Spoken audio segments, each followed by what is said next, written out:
today, we do not know what form or shape the national dialogue, which we all would agree with, would be. We have to have a consensus on it. But one opposition politician visiting the roundabout was told very clearly he should not enter into any negotiations. A politician who talks to the royal family, he was told, has the blood of those who died on his hands. As you see, the changes here are dramatic changes. You cannot expect what will happen. Of course, the initiatives from the youth here will not stop. There seems to be a disconnect between the opposition politicians and the views of these people. They say they don't want this government at all, and many say they want the king to leave the country. James Bays, AlJazeera, Bahrain. Reports from Sudan say the country's President Omar al-Bashir will not stand at the next election. That's according to a senior official from the country's ruling party. The next presidential elections are due in 4 years' time. Nadeem Baba joins us now on the line from Juba. Nadeem, does this announcement come as a surprise, really? Well, Folly, it's not a surprise. In fact, it's just a further repetition of what President Bashir told AlJazeera just a few weeks ago in an interview done by Mohamed Ado. He did hint that he won't be running in the next presidential election, which is due in 2015. Of course, President Bashir has been in power since 1989. He took power in a bloodless coup.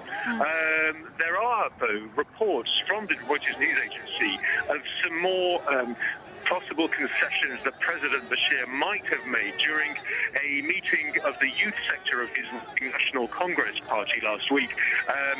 There's another official quoted as saying that he offered the youth sector to form an anti-corruption commission and also an organisation within the government to help graduates find jobs.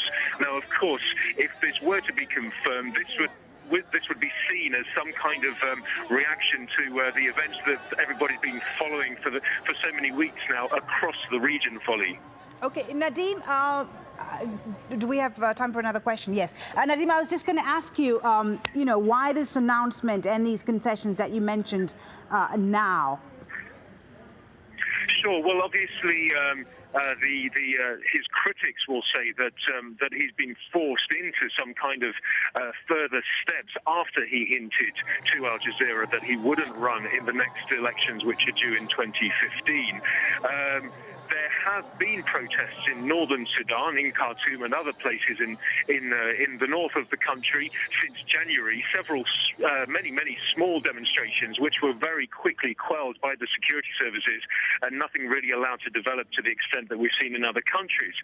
Also, we've heard that in the last few weeks, the government has made offers to opposition parties to include them in some kind of national unity government, but that hasn't really gone anywhere.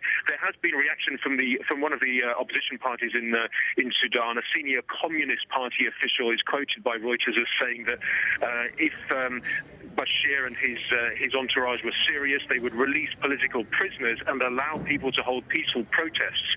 So they're clearly rejecting these reports of concessions, Folly. Okay, thank you very much. Nadeem Baba reporting there from Juba in Sudan. A drone strike in Pakistan's western tribal region has killed at least 7 people. Intelligence officials say at least 4 missiles were fired from unmanned U.S. aircraft. They apparently targeted a training center believed to be used by fighters in South Waziristan. It's the first report of a drone attack in the area for about 4 weeks now. The sole surviving gunman of the Mumbai attacks in 2008 will face the death sentence. That's after an Indian court upheld a sentence to execute him last May. Mohammed Ajmal Amir Kasab was found guilty of taking part in the attacks, which killed 166 people and injured more than 300 others. Let's now speak to AlJazeera's Prerna Suri, who joins us live from New Delhi. Prerna, what does this ruling mean for Kasab, and are there any more avenues for appeal for him? Well, Polly, yes, Kassab has many options in front of him. This High Court in Mumbai today has confirmed the death sentence, but he has another option of going to India's Supreme Court, which is the highest court in this country, because according to Indian law, any person who's been convicted and given the death sentence has an automatic right of appeal. In case the Supreme Court also confirms this death sentence, he has another option of appealing to the president of this country. He can lodge a clemency plea, and looking at the background of these cases in the past few years, it usually takes a couple of years for any kind of logical conclusion to take place. Now, his defense team, and I've spoken to them just a short while ago, they say they will go ahead and appeal this particular death sentence confirmation. But they're also saying that the High Court judgment itself, if I can actually read out bits and pieces from that, the judges at the High Court said that this was not just any kind of an attack, it was an attack on the government. They also personally fined Mohammad Kassab responsible for 7 deaths of people during those attacks, including some of India's top police officials. Mr. Kassab wasn't really in the court at that moment. He was watching all of this via video conference, but apparently he didn't react much to when this verdict was read out. Thank you very much, Pranasuri, for that update from New Delhi. All right, some breaking news now from Afghanistan, and officials in Afghanistan reporting at this hour that a suicide bomber has killed and wounded around 40 people in an attack on a government building in northern Afghanistan. Of course, we'll bring you more on this breaking news story as information comes through. And a suicide car bomb has exploded meanwhile in Somalia. Police said it went off near one of their training centers in the capital, Mogadishu. It killed at least 5 people. No group has claimed responsibility. We'll also bring you more on that as we get it. Yemen's President Ali Abdullah Saleh has hit out at those calling for a regime change in the country. We'll be live in Sana'a in just a few minutes for more details.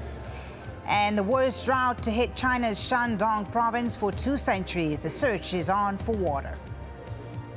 The plan is to dig 60 meters deep into the ground.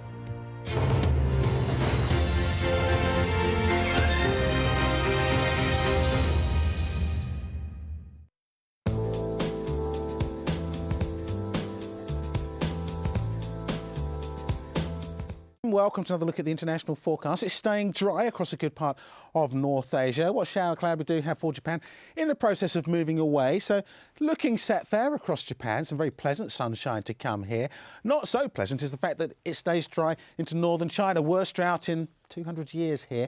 A little bit of cloud making its way towards Beijing. We will see that sinking its way a little further eastwards as we go through Tuesday into Wednesday. We need the rain. You're not going to see any temperatures remaining at around 13 or 14 degrees over the next few days. Similar values too for Tokyo and for Osaka. Come further south, might see a few showers into southern parts of Kyushu. A little bit of shower rain or drizzle, a possibility into eastern China, but generally speaking, it is set fair with a good deal of dry weather. Dry weather too into Hong Kong. Temperatures here at 22 Celsius. Sunshine and showers for the Philippines. Chance of some showers too just around Hainan into the far southwest of China. Chance of showers once again into southern parts of the Bay of Bengal, slipping their way into southern areas of India and indeed into Sri Lanka. For much of India, it is dry and fine. We have got some wintry weather once again across the higher ground there through Afghanistan into northern parts of Pakistan.